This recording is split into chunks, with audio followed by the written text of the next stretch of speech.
e nós vamos agora para a sequência daquilo que é fruto do ministério do apóstolo Paulo, que é a visão apostólica no Brasil.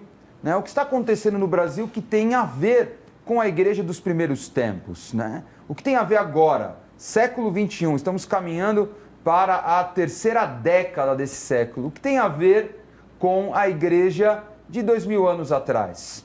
Pois é, uma visão que une estas duas eras. Uma visão em tempos tão diferentes, mas que preserva sentimento, a essência de Jesus Cristo e também o propósito da igreja depois de tantos anos. Então vamos falar sobre isso, tá bom? E a personagem que nós vamos trabalhar é Neemias. Neemias é, sem dúvida, um exemplo incrível do que é a visão apostólica. Inclusive, é o livro que a Igreja Renascer em Cristo tem como base para a sua visão. Eu vou explicar também o porquê que a Igreja Renascer tem como base há 33 anos o livro de Neemias. Você vai entender tudo sobre Neemias hoje. Mas por que, bispo, a gente está fazendo essa pausa bem agora? Vou explicar. Nós estamos entrando numa campanha muito importante, que são 52 dias de consagração do ano de 2020.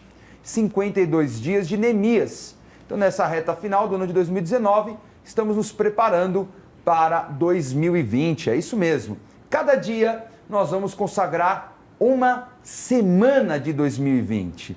Mas é curioso esse número, né? 52 dias que Neemias reconstruiu os templos de Jerusalém, o ano tem exatamente 52 semanas. Então você participa em todas as igrejas Renascer em Cristo desta incrível campanha, uma campanha poderosíssima, tem temas diários, orações. Participe mesmo, coloque o teu coração, porque você vai ter 2020 como o melhor ano da tua vida, em nome de Jesus. Mas essa bênção já começa agora, no final de 2019. Primeira pergunta, Bispo G, o que é visão apostólica? Bom, primeiro, a visão é algo, né, que nos direciona, norteia, que aponta um caminho a seguir. E nesse caso, a visão a que nós nos referimos é uma visão espiritual, que é dada a Deus, né, ao homem, e que é fundamentada, baseada, estruturada em princípios e valores espirituais e não numa visão humana, algo recebido de forma carnal. E a visão apostólica é uma derivação, né? Apóstolo é aquele que é o enviado. Então, a visão apostólica é de uma derivação de apóstolo. Sendo assim, a visão apostólica é o conjunto de fundamentos que guiam os homens para cumprir o propósito de Deus, que tem um envio, que tem um chamado e que, obviamente, contam principalmente com esses fundamentos, essa direção, essa visão e também o Espírito Santo também direcionando. Nós temos alguns versículos chaves para falar sobre visão apostólica. Primeiro é Efésios 2:20. Aliás, o livro de Efésios é um livro mega ultra apostólico, né? 6 capítulos que falam tanto sobre a guerra espiritual, sobre o propósito da igreja. Aliás, o capítulo 1 já fala, né?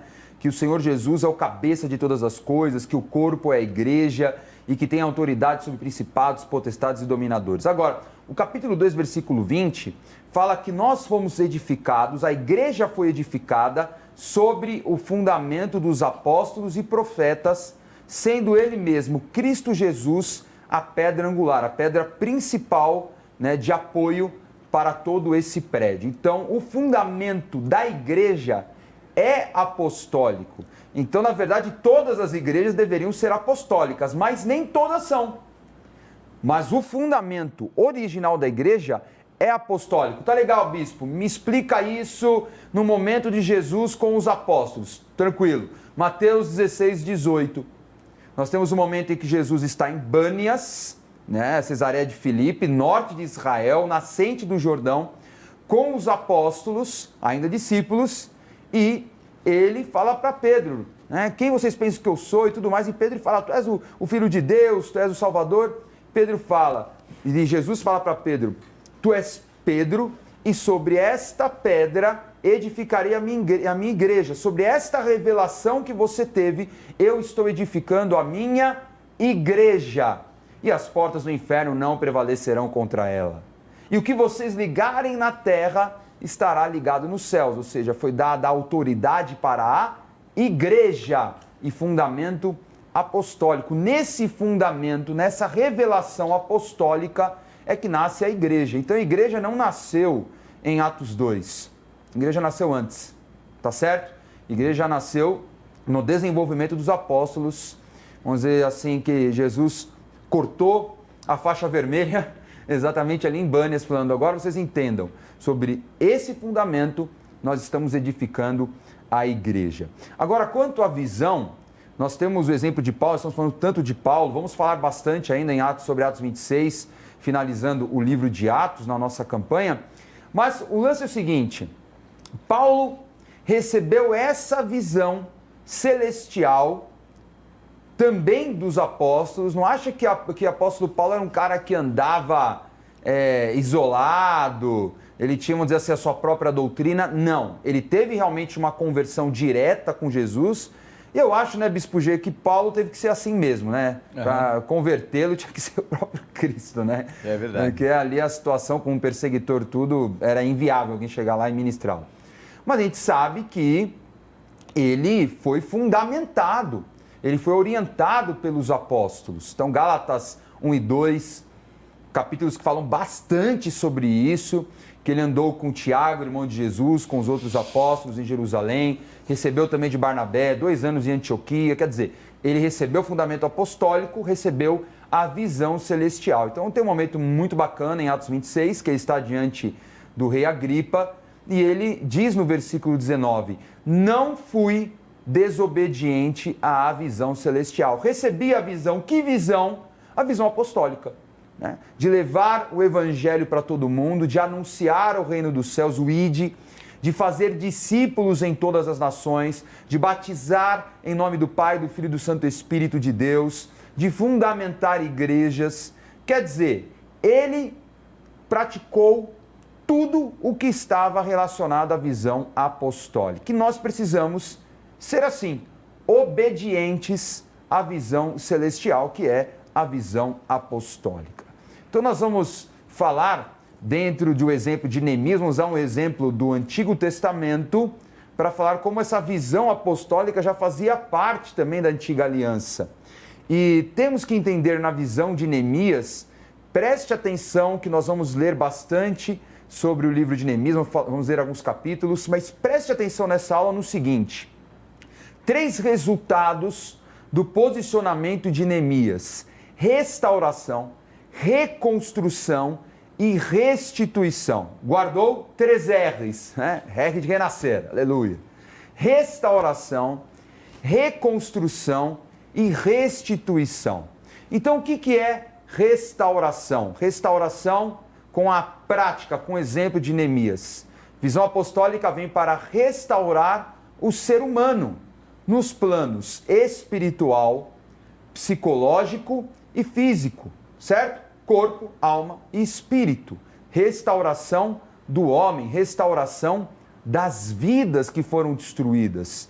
Destruídas porque faziam parte do destino de Satanás, destruídas porque receberam o conhecimento errado, né? Receberam ou religião, ou receberam a perversidade.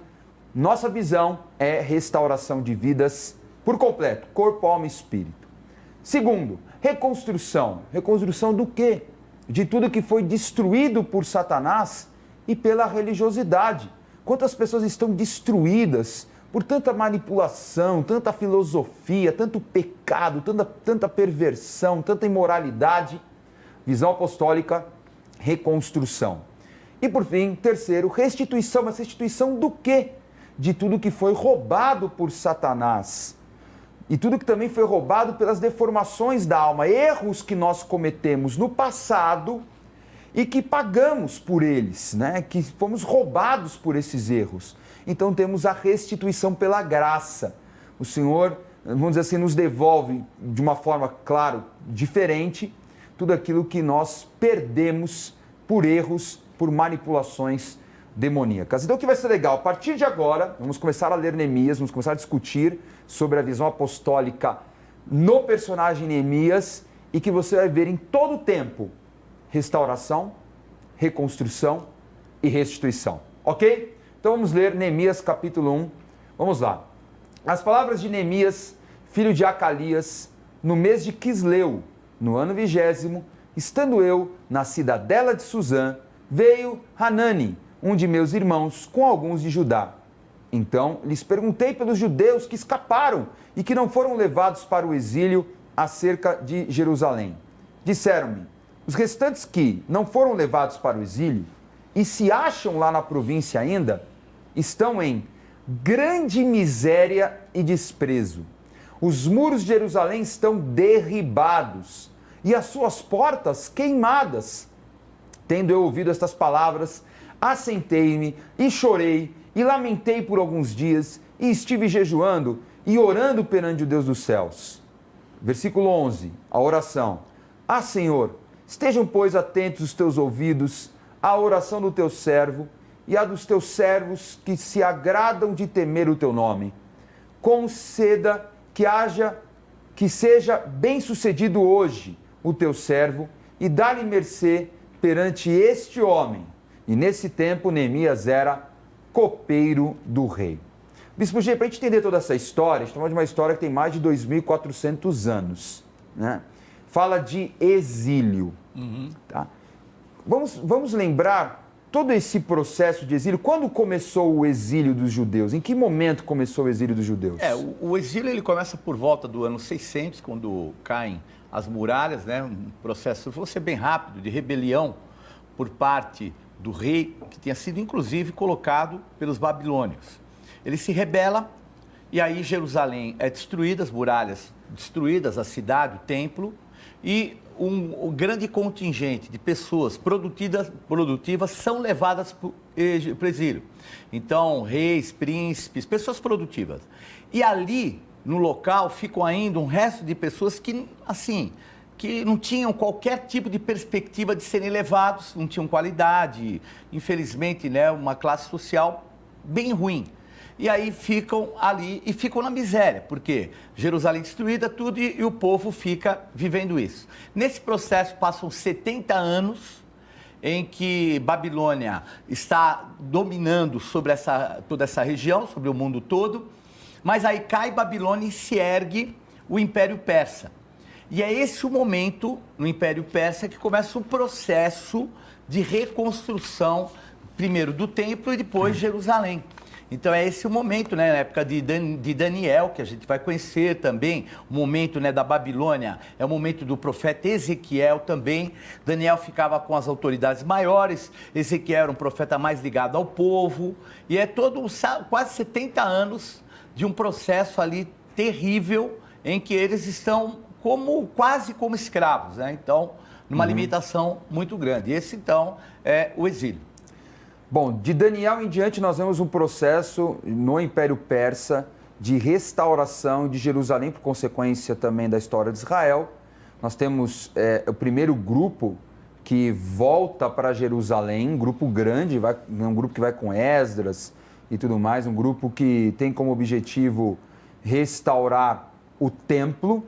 Então nós estamos falando aí do ano 538 para 536, então a gente tem Zorobabel como, vamos dizer assim, a peça-chave, ele que era da linhagem dos reis de Judá, tá? Então nós temos esse processo.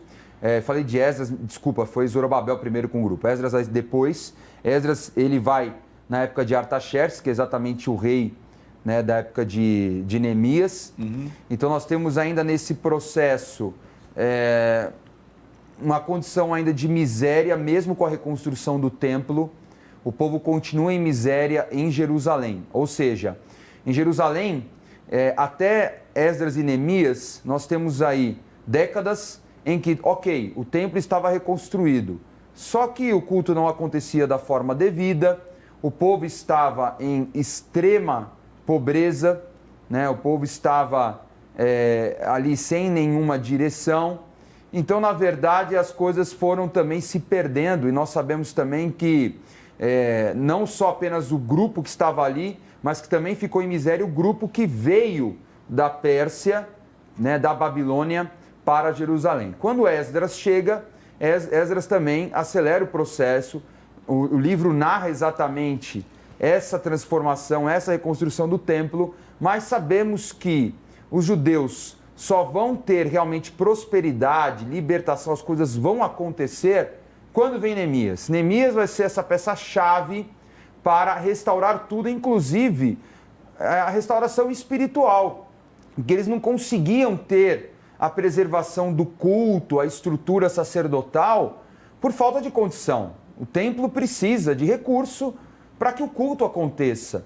Isso vale muito para os nossos dias, porque quando a gente fala assim, por que dízimo, por que oferta? Porque se não tem dízimo e oferta, não tem igreja, não tem templo, não tem culto, não tem missões, não tem evangelização, não tem rede de TV, de rádio. Quer dizer, a grande ignorância desprezar a importância das contribuições. Sem dúvida. E acontece que os judeus eram roubados. Os judeus, eles construíam, eles produziam, mas como estava com muralha quebrada, porta queimada, os samaritanos, que são os povos que estavam ali ao redor dos judeus de Jerusalém, vale lembrar que esse é um dos grandes motivos que os judeus no Novo Testamento odeiam os samaritanos.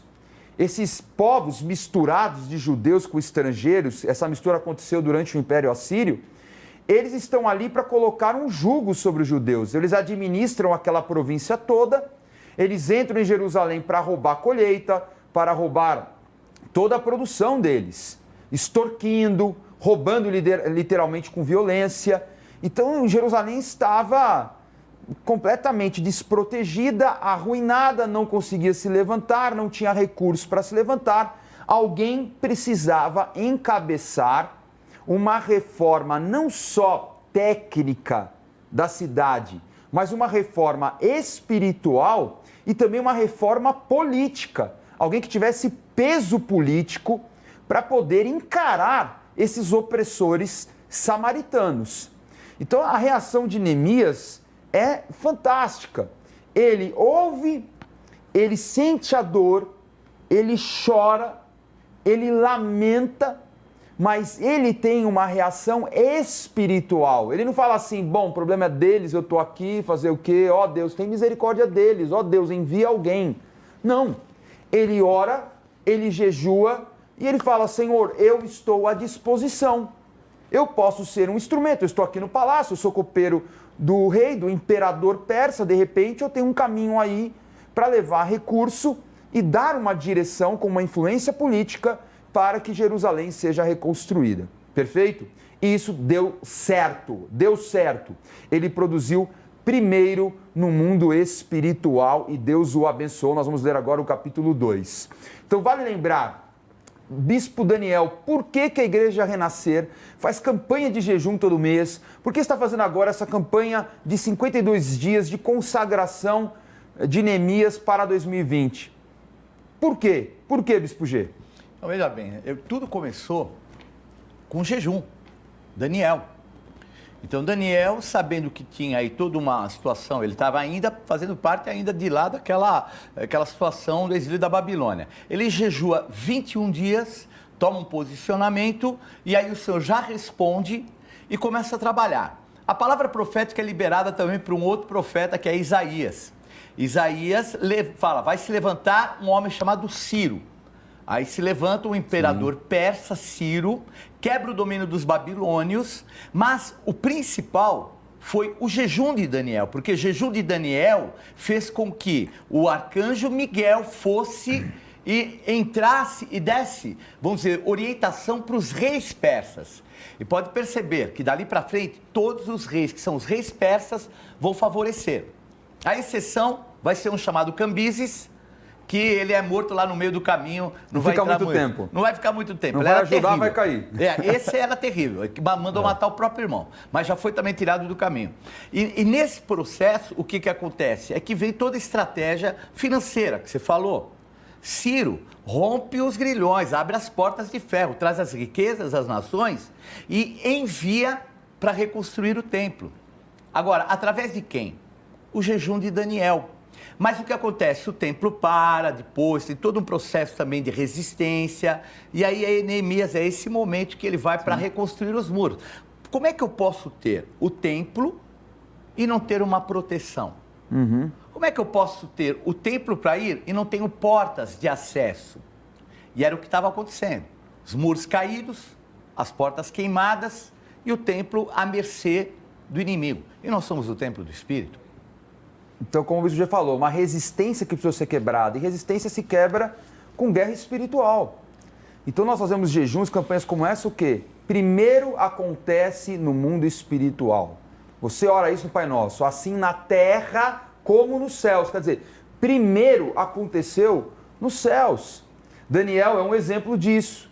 Depois nós vamos ver Esdras trabalhando isso, Ageu e Zacarias no momento importantíssimo da reforma do templo.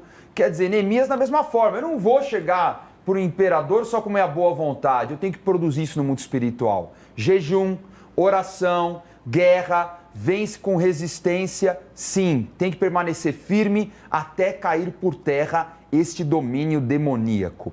Algumas passagens para você tomar nota. O Bispo G falou de Ciro, Isaías 45, tá? No momento que Isaías fala de Ciro, profecia fundamental, tá?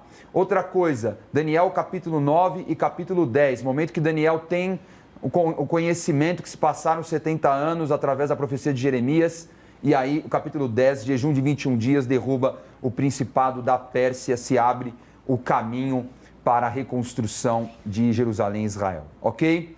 Bom, vencido no mundo espiritual, ele encara Artaxerxes. Resultado, capítulo 2, versículo 7. E ainda disse ao rei, se ao rei parece bem, deem-se-me cartas para os governadores da além do Eufrates, para que me permitam passar e entrar em Judá. Como também carta para Asaf, guarda das matas do rei, para que me dê madeira para as vigas das portas da cidadela do templo. Primeiro, hein? Olha lá. Ele fala, primeiro eu quero madeira para as vigas das portas da cidadela do templo. Prioridade, templo. Segundo, para os muros da cidade. Tá? E a terceira prioridade dele, a última prioridade dele, é para a casa que deverei alojar-me. Guarda esse fato. E o rei me deu, porque a boa mão do meu Deus era comigo. A boa mão de Deus é com aquele que conquista no mundo espiritual, que recebeu a visão. Então, o que moveu Neemias à reconstrução? Amor, motivação de realizar a obra de Deus, amor a Deus acima de todas as coisas e amor àquele povo que estava destruído. É isso que motiva a igreja a renascer, é isso que motiva a visão apostólica. Amor às vidas, amor ao povo de Deus, amor a esse país, amor que nos motiva a não parar, a não desistir, mesmo com tanta perseguição, com tanta injustiça que a Igreja Renascer viveu nesse país e pouco isso é falado, tá? A forma ridícula que a mídia muitas vezes nos tratou, falou do jeito que quis, inventou um monte de história. Eu que fiquei 2 anos nos Estados Unidos, no momento mais difícil nosso, e eu vi quanta mentira, mas a justiça é feita porque a obra da Renascer está de pé, cresce cada dia mais, está aí a rede gospel de rádio e televisão, a Marcha para Jesus cada vez maior a cada ano. E quantos ministérios, principalmente hoje ministérios de jovens, são frutos da visão Renascer. O que você vê de juventude hoje, qualquer ministério jovem que você falar para mim, qualquer um incrível, tem ministérios assim incríveis hoje, com o trabalho de jovens, pode ter certeza, alguma inspiração, algo veio daquilo que a Igreja Renascer realizou a começar na década de 90, ok? São fatos. O que eu estou aqui falando para vocês são fatos. Agora, isso sempre nos moveu e isso sempre nos moverá. Amor. Então você vê o sentimento dele. Minha prioridade é o templo. Minha prioridade é onde nós vamos adorar o nosso Deus. Então ele pediu recurso. Quando nós pedimos recurso, prioridade, templo, povo de Deus. O que nos motiva é, primeiro, a pregação do Evangelho. Se você soubesse toda a estrutura que nós temos, é enorme. E nós trabalhamos duramente para que cresça cada dia mais. Não por vaidade, mas porque a nossa visão é essa. Nós queremos ver vidas reconstruídas, nós queremos ver a tua família salva, liberta. Então, o que nós estamos ensinando para vocês é quais são as nossas motivações. E exatamente isso que moveu Neemias a ter sucesso. Ora, ele disse, Artaxerxes, pega tudo o que você precisa. Precisa de carta? Eu assino. Precisa de recurso? Eu te dou. Ou seja, ele chegou em Jerusalém não com mãos vazias, ele chegou em Jerusalém com as mãos cheias. E eu quero falar isso para você. Se você se levantar como Neemias para participar da obra de Deus, seja qual for a instituição ou, por exemplo, claramente a Rede Gospel, Projeto Gideão, a Igreja Renascer, saiba que Deus vai te dar recurso para tudo.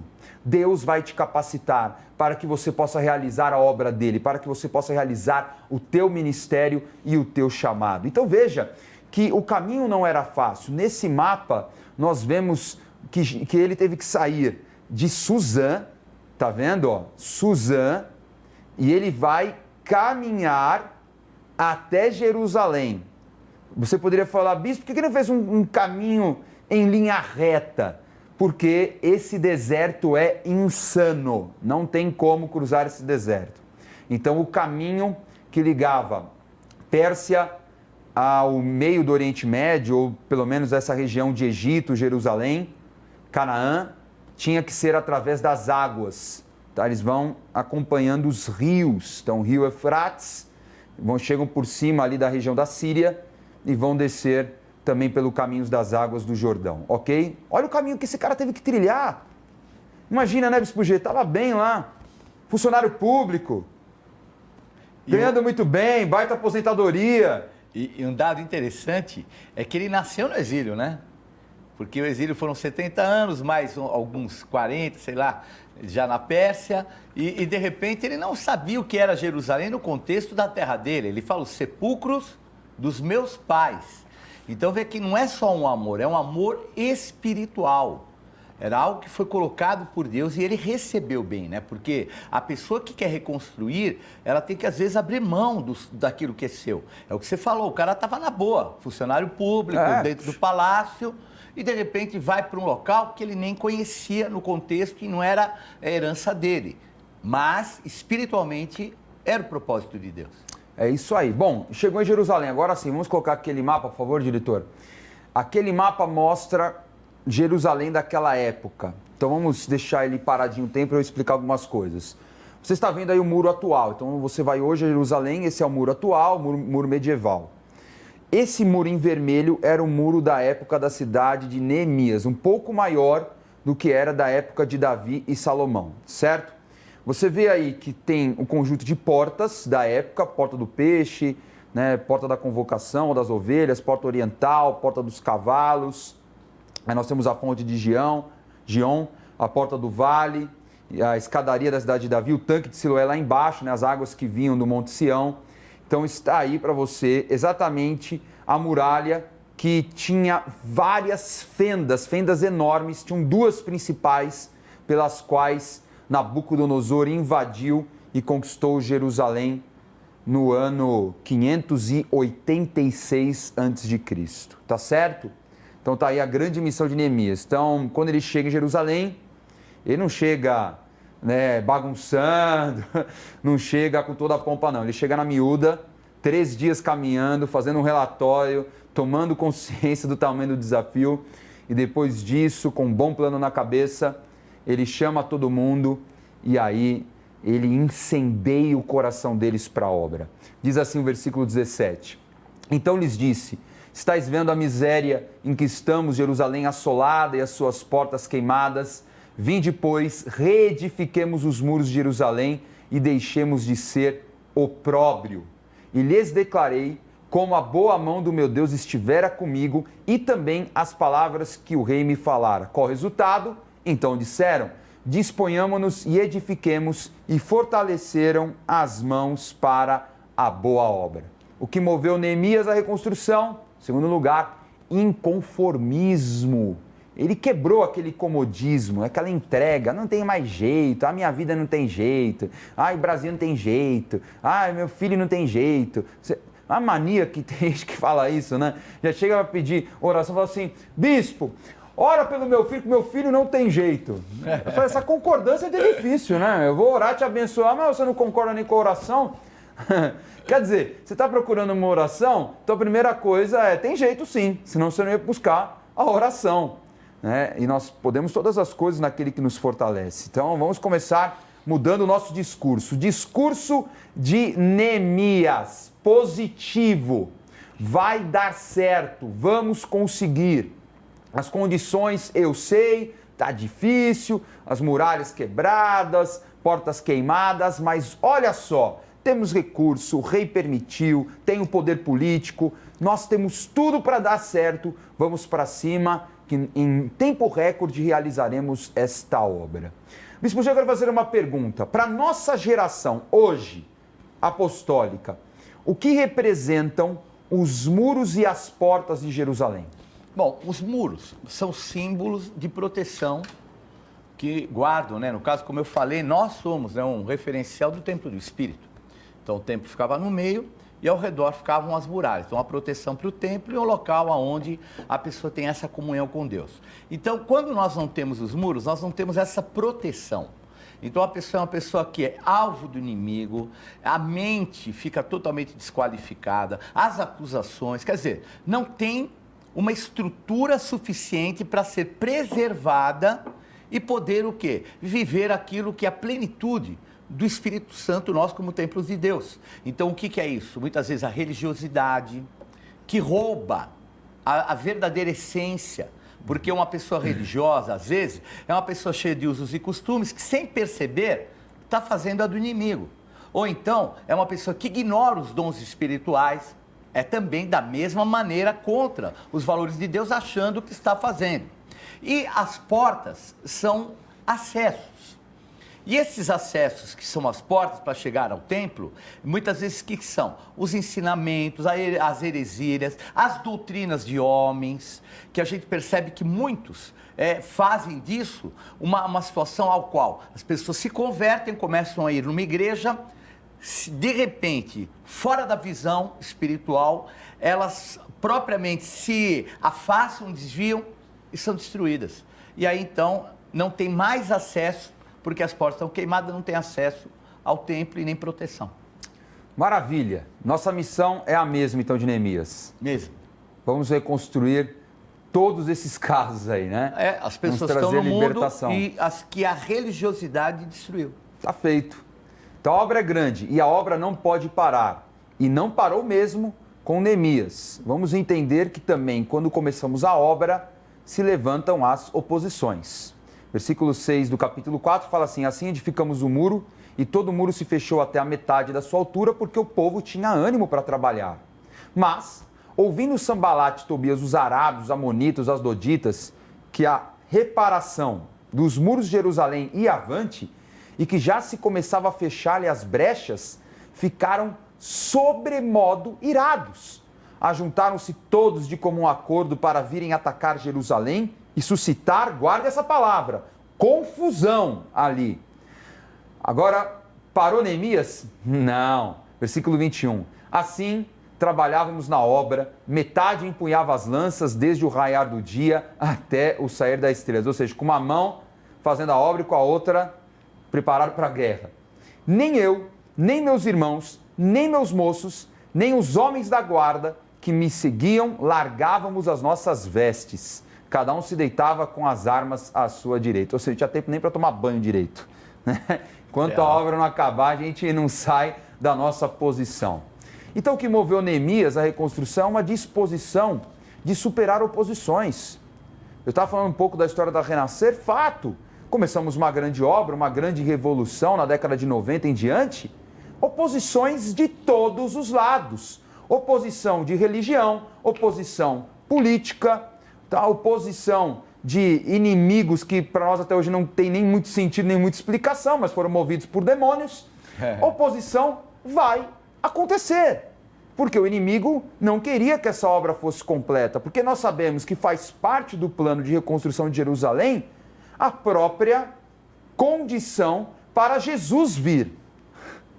A restauração da linhagem real, a restauração de Jerusalém, para que futuramente, 4 décadas depois, viesse o Salvador. Então tem todo um plano que Deus tinha através dessa reconstrução e que o diabo logo percebeu. Só que é o seguinte, a sacada do diabo é causar confusão, é blefe, é causar tumulto, é falar, é te ameaçar. Mas se você entender quem você é e o poder que você tem, maior é aquele que está com você do que aquele que está com o inimigo, com o teu adversário, então você não sai da tua posição.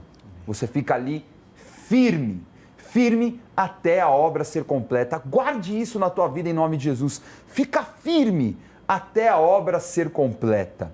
Quem são Sambalat e Tobias, Bispo G? Então, aí é que você até colocou algo muito importante. Então, quem eram eles? Né? Eram chamados, né, de samaritanos. Samaria era a capital agora daquela província, não mais Jerusalém, por isso que não queriam que se erguesse mais Jerusalém, porque ia ocupar o lugar deles. Quem eram eles?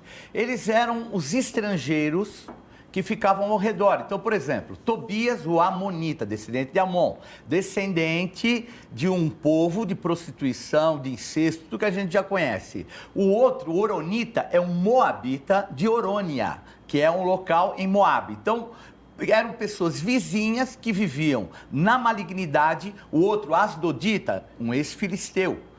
Os arábios, que é outra região também mais acima. Então, eram todos os vizinhos ao redor, nunca tiveram expressão, tinham valores mundanos, tinham valores pessoais e valores, obviamente, prostituídos. Quando viram que estava voltando aquilo que era para santificar, já se ergueram. Então, eram os que ocupavam e que não queriam que Jerusalém mais se erguesse, porque era a cidade santa. E aí é que a gente começa a entender como é que nós começamos a fazer o bem, salvar pessoas, jovens sendo restaurados das drogas, famílias, e vem perseguição. É óbvio que vem. É esse mesmo motivo que aconteceu naquela época e infelizmente acontece até hoje. Então não desista da obra. Fica firme até o fim, porque eu vou te falar qual é o resultado. Acabou-se, pois, o muro aos 25 dias do mês de Elul, em 52 dias, galera. 52 semanas do melhor ano da tua vida. Sucedeu que, ouvindo todos os nossos inimigos, temeram, tiveram medo, todos os gentios, nossos circunvizinhos, e decaíram muito no seu próprio conceito, porque reconheceram que por intervenção do nosso Deus é que fizemos esta obra. Oh, maravilha, hein? Guarde isso! Por intervenção de Deus, você vai fazer a grande obra porque decidiu não desistir. Decidiu pagar o preço. Decidiu sair do teu conforto de Suzã para se tornar um governador, porque o resultado foi muito melhor, viu? Quem achou que estava ruim sair lá de Suzã, Neemias deixou de ser um copeiro para ser governador de uma província. Claro que os samaritanos não queriam que Jerusalém se levantasse, porque Samaria mandava na terra naquele momento. Aquela província passou a ter o domínio de Jerusalém, a terra santa, a cidade sagrada, a cidade dourada. Então, o que a obra de Neemias gerou? Vamos elencar 3 pontos. Resumo. Primeiro, restauração. Lembra que a gente falou? Restauração. Restauração do relacionamento com Deus, restauração espiritual, porque não é só uma questão econômica, financeira, técnica. Depois que os muros foram restaurados, nós vemos nos próximos capítulos que Neemias também restaurou o templo, o culto, a adoração, ele restaurou tudo, a posição dos sacerdotes e expulsou toda a contaminação que estava ali presente. Segundo, prosperidade. A revolução de Neemias trouxe prosperidade do povo e da cidade. Consequência de um povo abençoado, que tem aliança com Deus, que está realizando a obra de Deus, prosperidade, gente, prosperidade. Terceiro, ele estava ali produzindo o futuro de Israel. O futuro de Israel através da salvação de Jesus Cristo, porque Jerusalém precisava ser restaurada. Perfeito? Bastante coisa, hein? Uhum. Bastante coisa, né? A gente queria falar até mais, né? Mas... bem rapidinho, um detalhe muito importante, Bispo Dani, é que ele fez isso, ele abriu mão de tudo, mas Jerusalém se torna a capital daquela província, ele se torna um governador e ele fica governador durante 12 anos. Uhum. Então é muito importante porque a visão de Neemias é uma visão de prosperidade, inclusive para aqueles que semeiam. Então nós temos essa marca de prosperidade. Quem semeia pode ter certeza, é o que mais vai colher. Ele semeou, ele era um funcionário público, só que agora ele se torna o governador. 3 mandatos ele é governador de toda aquela província e Jerusalém é agora a capital. Maravilha, vamos então revisar a aula de hoje. Estudamos a revolução que Neemias trouxe ao povo em Jerusalém, exemplificando o poder transformador da visão apostólica. Neemias foi movido a sair do palácio da Pérsia para comandar a reconstrução de Jerusalém pelos seguintes motivos. Primeiro, o amor, a motivação para realizar a obra de Deus. Segundo, o inconformismo, a quebra do comodismo e da miséria do povo. Terceiro, disposição para superar oposições. Tem mais, hein? A revolução de Neemias gerou, primeiro, restauração do relacionamento do povo com Deus. Gerou prosperidade do povo e da cidade. E, por fim, o futuro resgate de Israel através de Jesus.